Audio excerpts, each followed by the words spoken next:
and welcome back to my film and TV channel. And have you ever watched any of my vlogs? Or if you haven't, I'll tell you, yes, I'm a big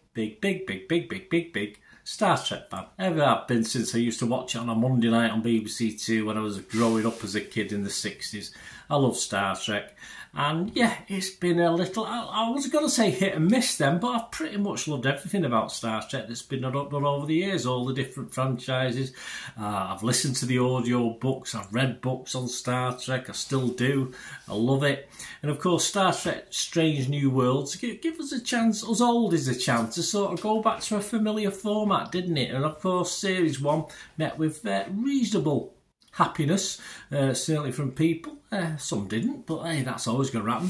And I'm going to have a look at Series 2 today. Did it carry on? Did it carry on the trend? Well, we'll have a look. We'll have a look. Please join me as we do on Star Trek Strange New Worlds Season 2. Please, if you are new to the channel and you don't know me, press those buttons, that notification button, so you know these vlogs are coming out, and press that like, well, press the like button as well, but press the subscription button if you've not already done so. But as I said, I've already given the cat away, or let the cat out of the bag. Press that like button, guys, press that thumbs up, be much appreciated. Yes, we've had 10 episodes. I've not been able to binge watch this. I mean, old Paramount Plus, they don't give you that option. Meanies. I do like to binge watch, but I binge watch. That probably would have took me 3 or 4 days. I wouldn't have done all 10 episodes one after another, because I think it's the sort of series that you need to take a break and just take a breath, because it is a bit all over the place a little bit, but if you like the characters, you can put up with that, can't you? It started screening from June the 15th and ended on August the 10th. And this, of course, is the second season of Star Trek Strange New Worlds, and it follows Captain Christopher Pike. Of course, he's not in his mechanised wheelchair with weird eyes. He's alive. His action is there. He's solid. Looks a bit old, actually. It's that hair, I think. It makes him look a lot older than he actually is.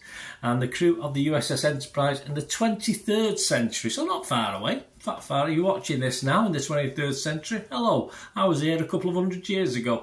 But they explore new worlds and carry out missions throughout the galaxy during the decade before Star Trek, the original series. That'd be funny, that, wouldn't it? This is still here in 200 years' time and you're watching this, guys.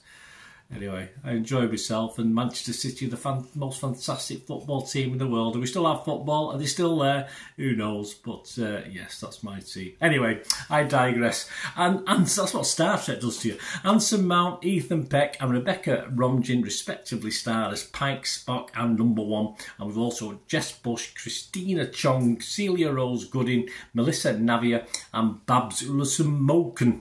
There you go. Rotten Tomatoes audience, 75%. You can't complain at that, can you? Rotten Tomatoes reported a 97% approval, a positivity, an average rating of 8.3 out of 10 based on 50 critics on their site. The consensus, boldly going where this hallowed franchise has gone before with effervescent execution. Strange New Worlds' superb sophomore season continues to recapture classic Trek with a modern verve. I have no idea what sophomore is, and I do, because I'm old and I've watched a lot of American stuff, but it doesn't mean a lot to us here in the UK. Metacritic, the other site we look at, assigned a score of 88 out of 100 based on just 11 reviews, but still happy. Let's have a look at some of the critics from Slant website or magazine. I can't remember what it is now. Pat Brown had this to say about Season 2. While it's growing ever more proficient at spinning a yarn, Strange New Worlds also continues to play it safe, making it the most entertaining live-action Star Trek property in decades, but also amongst the least challenging. Yes, it is sort of a pick up and drop down, as I said. Does that make it any worse? Probably not. I mean, I have enjoyed other Star Trek franchises a lot more, but there's just something about this, the modernness of this, and yet it flashes back to the old 60s style. I like that quirky style that it's got. Empire James White said of Season 2, he said, with a great balance of compelling characters and engaging self-contained stories, this throwback series continues to prove itself the very best of the current live-action Trek shows. Current way, I'm in the other. I thought there's only this at the moment. I'm getting confused. Radio Times' Christopher Connor said, Season 2 If fans are looking for somewhere to dive into Star Trek without having to watch endless seasons or movies, then Strange New Worlds is a perfect jump-off point, offering a gateway to the wider Star Trek universe with the second season more than matching the high bar set by the exemplary first season. Yeah, I thought it was quirkier. Might for some made it better, might for some made it worse. So what about me? Well, before we go, as I said, I'm a big Star Trek fan.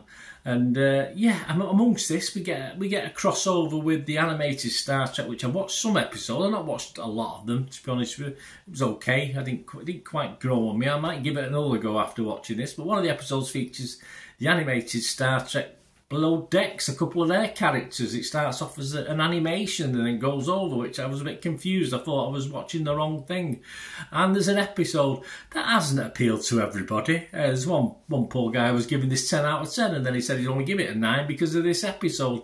Yes, episode 9, we get musical theatre, which, yeah, I'm a big musical theatre fan. Some of the songs were okay, but a bit weird. But hey, why not? You know, after was there a Star Trek musical with Klingons singing in, was it The Simpsons or that? Or yeah, one of the animated things. I don't think it's Simpsons. It might have been one of the others. One of the others. You probably know. Let me know in the comments anyway. But yeah, there's it won't be to everyone's taste. Not everyone likes musical theatre. The story's there, but obviously they're singing it, simple as that, which is what musical theatre is. So it possibly pushes its audience a little bit more, I think, this content for this Series 2 than it did with Series 1. I mean, for me, it's classic Star Trek. There's strong episodes, there are okay-ish episodes, and there are some that are a little bit weak, I'll be honest with you. But throughout, it plays to its strengths, and it has a strong, likeable cast. Well, for the most part, I won't name names. There's 2 or 3 characters that haven't quite grown on me just yet after 2 seasons. But there are a couple who certainly have grown on me, and there's enough in it for me to care less about what's going on, put it that way. And that's what it is. It's a soap in space, as the original one was as well. The mishmash of storylines will be off-putting, as I said, some at times. There is a thread to this. You get a reprise of what's been going on before. That isn't always followed up properly in the episode, but you get an idea, and there's nothing wrong with that to remind you of what's been going on. But if you're old school like me, yeah, you might think this is too modern and horrible. I think it's perfect. I think because it takes everything that I know from the original series and just puts it into this modern perspective, and I just enjoy the quirkiness of it all, and that's what I would call it, quirkiness. I'm not going to go mad with the score because I was fully entertained, but as I said, I would be unfair to say it's a 10 out of 10 because, as I said, there's weak episodes, there's okay episodes, and there's possibly 2 or 3 very good episodes. So balancing it out, I'm going to give this a fresh score on Rotten Tomatoes, a positive score on Metacritic, and 6.5 out of 10 on overall Internet Movie Database. If I was asked for a score from them, that's what I'd give it, 6.5 out of 10. Let me know what you think, guys. Did it all appeal to you, or did certain episodes turn you off? Let me know what you thought. It'd be great to hear from you. Till we meet again, that's one thing, don't I? Yeah, boldly go where no one has gone before, that's for sure. Please, until we meet again, stay safe everyone.